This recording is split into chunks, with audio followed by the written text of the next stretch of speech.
السلام عليكم ورحمة الله وبركاته. عشان تعرف أوصاف الجنة ونعيم الجنة اسمع لهذا الحديث الذي أخرجه مسلم. قال النبي صلى الله عليه وسلم أن موسى سأل ربه: ما أدنى أهل الجنة منزلة؟ قال: هو رجل يجيء بعدما أدخل أهل الجنة الجنة فيقال له: أدخل الجنة، فيقول: أي ربي وكيف وقد نزل الناس منازلهم وأخذوا أخذاتهم، فيقول له الله: أترضى أن يكون لك ملك ملك من ملوك الدنيا؟ فيقول: رضيت ربي. لكن أكرم الأكرمين أجود الأجودين الله سبحانه وتعالى يعطيه فوق ما رضي به هذا الرجل، يعطيه فوق ما يتمنى، يعطيه فوق ما يشتهي. يقول له الله سبحانه وتعالى: لك ذلك ومثله ومثله ومثله ومثله. فيقول في الخامسة: رضيت ربي. فيقول له الله: لك هذا وعشرة أمثاله، يعني 50 ضعف ملك ملك من ملوك الدنيا. هذا المين؟ لأقل واحد من أهل الجنة منزلة، لآخر واحد يدخل الجنة. تخيل.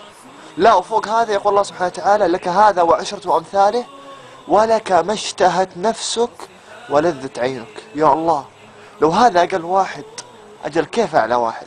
عشان كذا موسى سأل ربه قال: ربي فما أعلاهم منزلة؟ قال الله يجعلنا منهم يا رب: أولئك الذين أردت غرست كرامتهم بيدي وختمت عليها، فلم تر عين ولم تسمع أذن ولم يخطر على قلب بشر. الله أكبر. اللي في الجنة ما رأته العيون، اللي في الجنة ما في أذن سمعت مثل نعيم الجنة. لو جمعنا مليارات البشر وقلنا لهم تخيلوا نعيم الجنة وتخيلوا إيش ممكن يصير لكم من أعظم النعيم، مستحيل تخيلوا حاجة تكون قريبة من النعيم الحقيقي اللي في الجنة. لأن اللي في الجنة فوق ما نتصور وفوق ما نتخيل. أخفاه الله سبحانه وتعالى لنا. قال سبحانه: فلا تعلم نفس ما أخفي لهم من قرة أعين. تخيل لما تدخل الجنة. أهل الجنة يدخلوا الجنة شباب لا يفنى شبابهم ولا تبلى ثيابهم، جردا ما في شعر على جسمهم، مردا ما في شعر على وجههم، لا يتبولون ولا يتغوطون ولا يتمخطون ولا يمرضون ولا يسقمون. ما يصيبهم هم، ما يصيبهم حزن، ما يصيبهم نكد، ما يصيبهم كدر. ما في تعب، ما في كد، ما في دراسة، ما في عمل، ما في إلا راحة، ما في إلا نعيم، ما في إلا لذة، ما في إلا ما تريد، ما في إلا ما تتمنى وما تشتهي، وفوق ما تريد وفوق ما تتمنى وفوق ما تشتهي تعيش في القصور تجري من تحتها الأنهار. إيش هي أنهار الجنة؟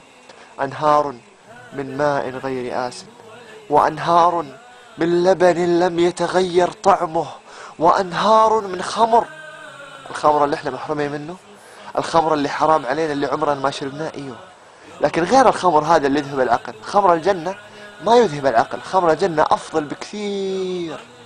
وأنهار من خمر لذة للشاربين، وأنهار من عسل مصفى، ولهم فيها من كل الثمرات، أي ثمرة تبغاها، أي شيء تشتهي موجود، وفواكه مما يتخيرون، ولحم طير مما يشتهون. ترى الطير تشتهيه يأتيك كما تريده، كما تشتهي، مشوي مقلي، اللي تبغاه اللي تبغاه يأتيك، اللي تبغاه يجيك.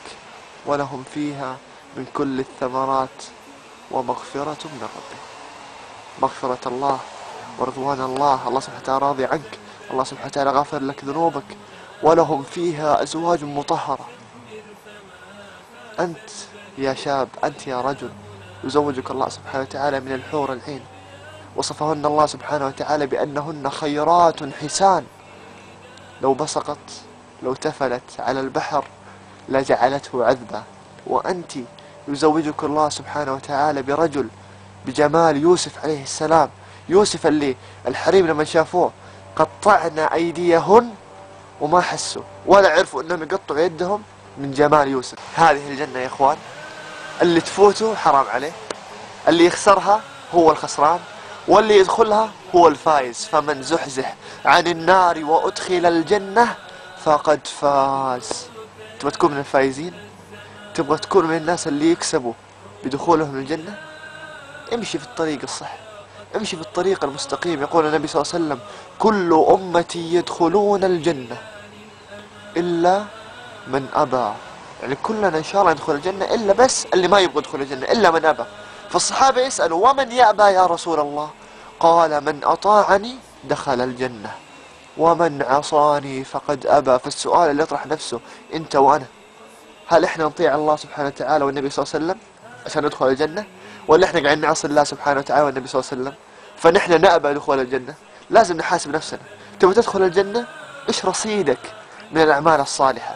إيش رصيدك من الحسنات؟ يقول الله سبحانه وتعالى: إن الذين آمنوا وعملوا الصالحات كانت لهم جنات الفردوس نزلا خالدين فيها لا يبغون عنها حولا. إيش قدمت عشان توصل للجنة؟ حياتك كيف قاعد تقضيها؟ هل تقضيها في طاعة الله سبحانه وتعالى، في رضوان الله سبحانه وتعالى، ولا لا؟ لا تكون تقضيها في معصية الله سبحانه وتعالى وبعيد عن الله سبحانه وتعالى. حاسب نفسك الآن، لو تبغى توصل للجنة حاسب نفسك. لازم تخاف الله سبحانه وتعالى، لازم خوف الله سبحانه وتعالى يكون في القلوب. يقول الله سبحانه وتعالى: ولمن خاف مقام ربه جنتان. المعصية تتيسر لك وانت تبغاها وانت تشتهيها، لكن تتركها مخافة الله سبحانه وتعالى. هذا هو طريق الجنة. وصية ونصيحة مرة مهمة لو تبغى توصل الجنة، اسمعها وطبقها واحفظها.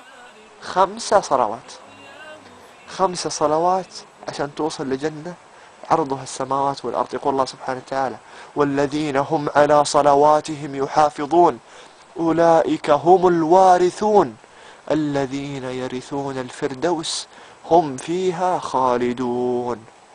تبغى الجنة؟ تبغى الفردوس؟ 5 صلوات. هل أنت محافظ عليها؟ هل أنت مداوم عليها ولا قاعد تضيعها؟ لازم تحاسب نفسك، ولازم من الآن كل واحد فينا يعدل نفسه. ال5 صلوات هذه ترى سبيلنا وطريقنا للوصول إلى الجنة. لازم نحافظ، لازم نداوم على هذه الصلوات. أهل النار يسألوهم: ما سلككم في سقر؟ إيش دخلكم النار؟ قالوا: لم نك من المصلين. ما كانوا من المصلين. لو كانوا من المصلين وما دخلوا النار فين كانوا حيروحوا؟ كانوا حيروحوا جنة عرضها السماوات والأرض. صح تقول لي صعب أحيانا، خاصة صلاة الفجر، الواحد يكون نايم وتعبان ومروق في النوم ويسمع الأذان ويسمع منبه، صعب الواحد يقوم. عارفين إنه صعب. هذا طريق الجنة. الجنة حفت بالمكاره. أنت لما تقوم وتتوضأ وتروح المسجد وتصلي، ترى هذه مكاره قد تكون شاقة عليك، لكن ابشر، هذا طريق الجنة.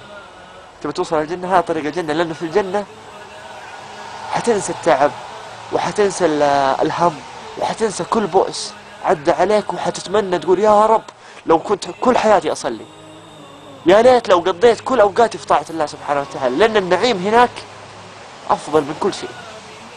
يؤتى بأشد الناس بؤسا في الدنيا من أهل الجنة، فيصبغ صبغة في الجنة، يعني يغمس غمسة في الجنة، فيقال: هل مر بك بؤس قط؟ هل رأيت شدة قط؟ تخيل أبأس واحد تلقاه فقير وتعبان وهلكان وحالته حالة، غمسة واحدة في الجنة: هل مر بك بؤس قط؟ فيقول: لا يا ربي ما مر بي بؤس قط وما رأيت شدة قط. الغمسة نسته كل التعب ونسته كل الهموم ونسته كل الأحزان. فوالله العظيم الجنة تستاهل إن الواحد يقضي أوقاته كلها في سبيل الله، تستاهل إن الواحد يترك شهواته ويترك لذاته ابتغاء مرضات الله سبحانه وتعالى. يا رب اجعلنا من أهل الجنة، يا رب اجعلنا من أهل الفردوس، يا رب اجعلنا من أهل الفردوس. لما تدعي الله سبحانه وتعالى لا تقول بس: يا رب دخلني الجنة وخليني آخر واحد يدخل الجنة. لا لا، اسأل الله سبحانه وتعالى الفردوس الأعلى. قل: يا رب ادخلني الفردوس الأعلى. هذا والله أعلم. والله يرزقنا وإياكم صحبة النبي صلى الله عليه وسلم في الجنة يا رب العالمين. وصلى الله وسلم على نبينا محمد. وحاسب نفسك وشوف كيف حياتك، هل هي في طاعة الله سبحانه وتعالى ولا لا؟ لو هي في طاعة الله اثبت وجزاك الله خير وكمل وزيد من الصالحات. لو أنت بعيد عن الله سبحانه وتعالى، لو حياتك ما هي في طاعة الله سبحانه وتعالى، الآن تغير والآن ترجع وتكثر من عمل الصالحات وتتجه إلى الله سبحانه وتعالى، وبإذن الله الموعد جنة عرضها السماوات والأرض. وصلى الله وسلم على نبينا محمد.